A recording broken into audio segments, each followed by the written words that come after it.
حماتي وجوزي طردوني من بيتي وش الفجر، أنا وبناتي، والسبب عروسته الجديدة. أنا اسمي سمر، عندي 27 سنة، متخرجة من كلية هندسة، مطلقة ومعايا 3 بنات هم كل حياتي. حكايتي بدأت من وأنا في المرحلة الثانوية لما توفى والدي وسابني أنا وأمي وأخويا لوحدنا في الدنيا. كان أكبر مني، كان في أولى جامعة كلية الهندسة، وأنا كنت بجتهد جدا علشان أنفذ وعدي لبابا قبل ما يتوفى وأدخل هندسة زي أخويا. نياتي إن يكون ليا أخت بنت، وكمان ما كنتش مكونة صداقات قوي علشان أنا في طبيعتي مش اجتماعية قوي ومبعرفش أكون صداقات بسهولة. بعد ما توفى بابا حسيت بحزن شديد وقفلت على نفسي اكتر، وبدأت اركز في مدرستي ودروسي علشان انفذ وعدي لبابا. ظروفنا المادية كانت كويسة لان بابا ساب لنا اللي نتسند عليه، وكمان ماما كانت بتشتغل في مصلحة حكومية ومرتبها كويس جدا.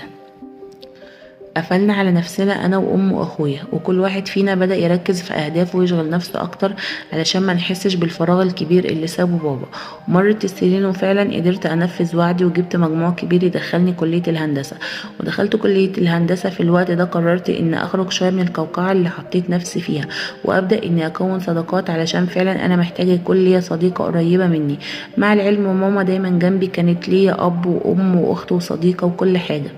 بعد كام شهر من دخول الجامعة قدرت فعلا ان يكون لي اصدقاء، وقدرت اكون صداقات بنات لاني كنت رافضة فكرة يبقى لي اصدقاء ولاد. واتقربت من بنت اسمها هنا، كنت مبسوطة جدا وحسيت فعلا انها زي اختي. وفي يوم لقيت هنا صاحبتي جاية تحكي لي ان في شاب معانا في الجامعة وقفها وسألها عليا، وانه من اول يوم ليا في الجامعة شافني ومن وقتها بيفكر فيا، ولانه من الارياف فده مش من طباعهم ان ولد يصاحب بنت، علشان كده اتحرج يجي يتكلم معايا. وكملت كلامها هنا وقالت انه في سنة رابعة جامعة، وانه خلاص كلها سنة كمان وهيتخرج، واهله ناس مقتدرين ماديا، وموضوع الشغل مش هيبقى عائق ليه، وانه يعتبر مكتب الهندسة بتاعه جاهز ومستني بس انه يتخرج.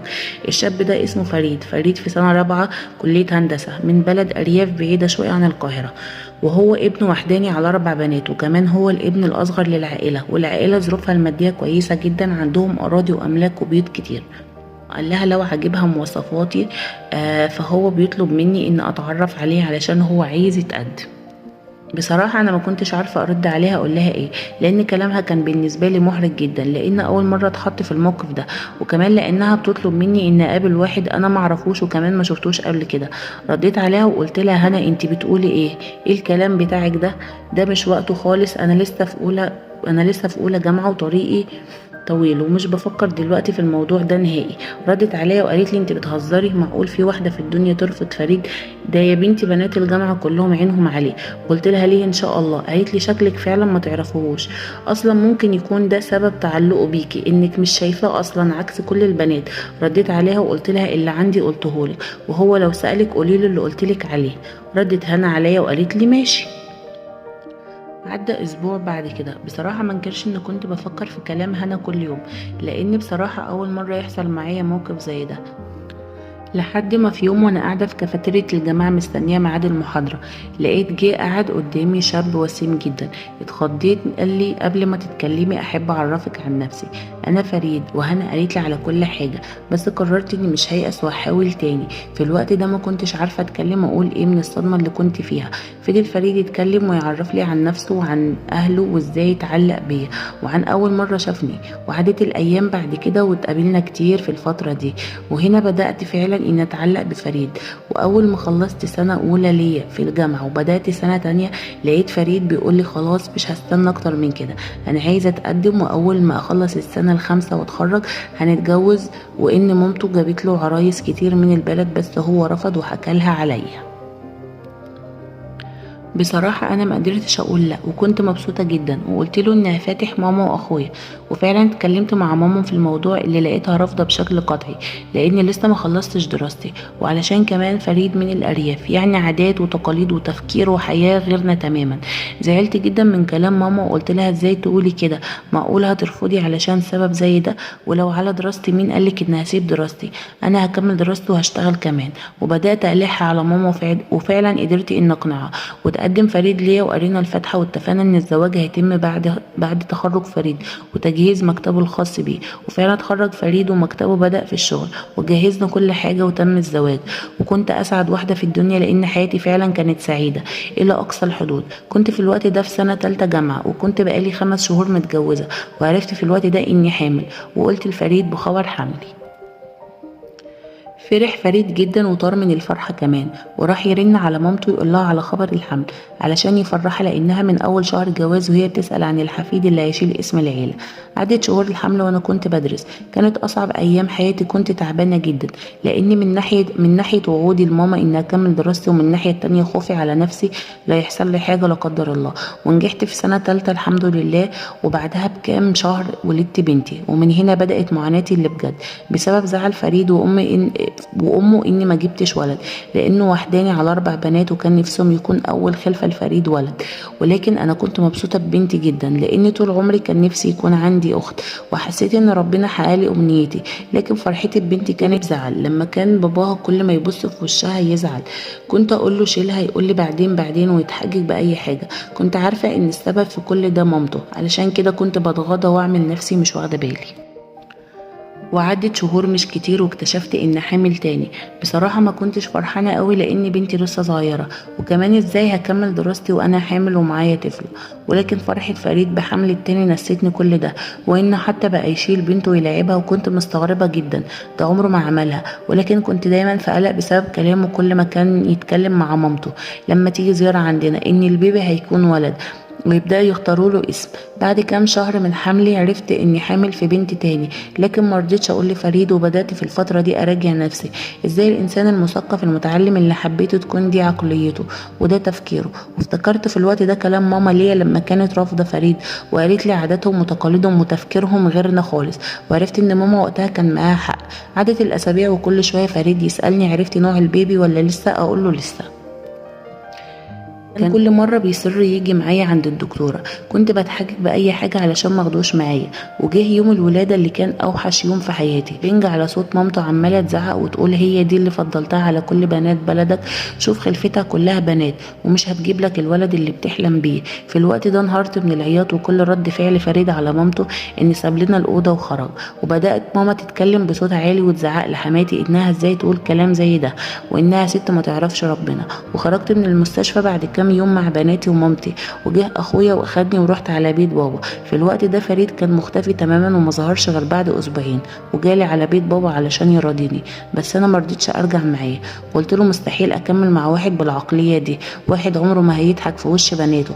رد عليا وفضل يحلف لي ان مامته هي السبب، هي اللي دخلت الافكار في دماغه، وانه ندمان وانه بيحبني ومش هيقدر يكمل من غيري، وعني انه هيتغير وهيغير معاملته نهائي، وهيعامل بناته زي اي اب حنين.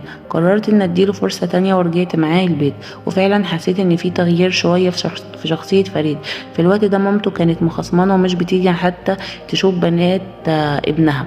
وعدت سنين وحياتي كانت هادية مع زوجي وبناتي إلى لحد ما في يوم لقينا حماتي جاية لنا زيارة ومش باين عليها أي ندم. كنت حاسة إنها جاية ناوية على حاجة، ولقيتها بتفتح زوجي في موضوع الخلفة تاني، وإن لو ما خلفش المرة دي ولد مني هتجوزه واحدة تانية من البلد. بعد ما سمعت الكلام ده مش عارفة إيه الثبات الانفعالي اللي جالي مرة واحدة، ولقيت نفسي بقوله إني مستحيل أخلف تاني، وإني من دلوقتي لو مش عاجبك كلامي تقدر تطلقني. وهو سكت وما ردش عليا خالص وسابني ودخل نام. وتاني يوم اتعامل معايا عادي وكأن ما حصلش اي حاجه، وانا كمان سكت لما لقيته ساكت، وقلت في نفسي يمكن مش عاجبه كلام مامته وحس ان معايا حق. وعدت شهور بعد كده، وكل شويه كان يجي اتصال من مامته تساله ان في حاجه جايه في السكه ولا لا، وهو كمان لقيته بدا يسمع كلام مامته، وبدا انه يحاول يقنعني بالخلفه بالمره الثالثه، وان قد ايه حياتنا هتتغير للاحسن علشان حماتي هتفرح وهتعاملني انا وبناتي كويس. وبصراحه انا اقتنعت بعد ما قال لي انه فعلا لازم نجيب اخ لبناتنا يكون ظهر وسند ليهم بعدنا في الدنيا، لان احنا مش هنعيش لهم العمر كله. وفعلا حصل الحمل وعدى شهور منه، وكل يوم يعدي كنت اخاف اكتر من اللي قبله، واقعد ادعي ربنا ان يهدي لي زوجي وحماتي ويغير تفكيرهم. وعمري ما دعيت ربنا ان يجي لي ولد، لان كنت مقتنعه ان مفيش فرق بين الولد والبنت، وان كلهم نعم من عند ربنا. لحد ما جه يوم ولقيت حماتي داخله عليا الشقه علشان نروح للدكتوره علشان نعمل سونار. قلت لها انا هبقى اروح مع ماما وملوش لازمه تتعب معايا. قالت لي لا، رجلي على رجلك، واصرت جدا انها تيجي معايا. في الوقت ده كنت في الشهر الخامس، والنوع تقدر الدكتوره انها تعرفه على طول. رحنا وعملنا السونار والدكتوره قالت لي انها بنت. في اليوم ده انا مش هنسى نظرات حماتي ليا، وكأن عملت ذنب كبير. هي ما اتكلمتش خالص ولا قالت اي حاجه، ولكن نظراتها كانت بتقول كل حاجه. رجعت بيتي انا وحماتي فضلت حماتي قاعده مستنيه فريد يجي. واول ما فريد جه قالت له ان جاي له البنت التالتة.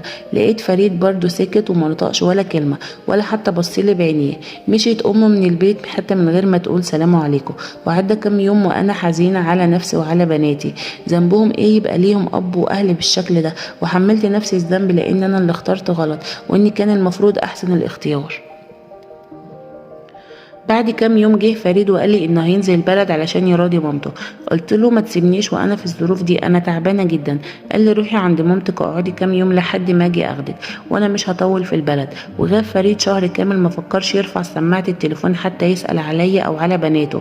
وعز عليا نفسي ان انا اللي اتصل بيه. وكمان في الوقت ده بدات اعيد حساباتي وافكر في الانفصال، وارجع واقول ذنب بناتي ايه يتربوا بعيد عن ابوهم، خاصه اني مجربه احساس فقدان الاب، وخاصه ان البنات كانوا بيحبوا باباهم جدا ومتعلقين بيه. في الوقت ده استأذنت مامتي ان هرجع شقتي تاني. كانت رافضة جدا بس اقنعتها، ورجعت فعلا شقتي مستنية اشوف جوزي هيفتكرني امتى انا وبناتي. شقتي في بيت ملك لحماتي، دورين، انا واخدة الدور الاول، والدور التاني متشطب ولكن مش مسكون. في الليلة دي لقيت صوت دوشة شوية. بفتح شقتي لقيت صدمة عمري، جوزي وعروسته جنبه ومعاهم حماتي اللي نظراتها كانت كلها شماتة.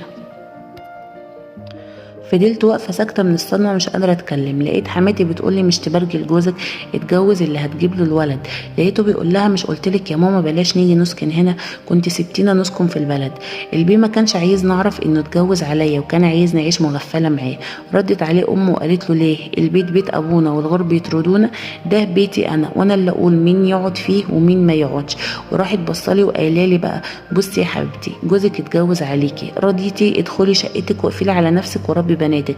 مرضتيش الباب يفوت جمل، مع السلامه انت وبناتك. فريد في الوقت ده حتى ما رفعش عينه في عيني، كان طول الوقت باصص في الارض. وانا تملكت نفسي عشان خاطر بناتي، واخدتهم وخرجت من البيت والساعه كانت 2 بالليل. ورجعت على بيت اهلي وطلبت الطلاق، وطلقني فعلا. وعشت اسوأ فتره في حياتي في الوقت ده. ولدت بنتي التالتة وقمت بالسلامه. حسيت ان ولادي ملهمش ذنب، ان باباهم طلع ندل، وان ما يستاهلش دمعة واحدة من عيني. كمان ما يستاهلش ان يكون اب ل3 اميرات زي دول. استجمعت نفسي وقدرت اقف على رجلي تاني بمساعدة امي واخويا، وقدرت ارجع لدراستي تاني، واتخرجت من الجامعة واشتغلت، وقدرت احقق ذاتي وابقى ام واب لبناتي، ومحسسهمش لحظة واحدة بغياب باباهم. بعد كده عرفت ان باباهم خلف فعلا الولد اللي كان نفسي فيه، بس مراته ما قدرتش تتحمل امه وتدخلها في حياتهم فانفصلت عنه. ولان كان ليها معارف كبار وناس جامدين جدا، قدرت انها تسافر بالولد لبره مصر وتحرم باباه وجدته منه. وكمان اتجوزت وهو ما يعرفش اي حاجة عن ابنه، ولا يعرف حتى هو في اي بلد.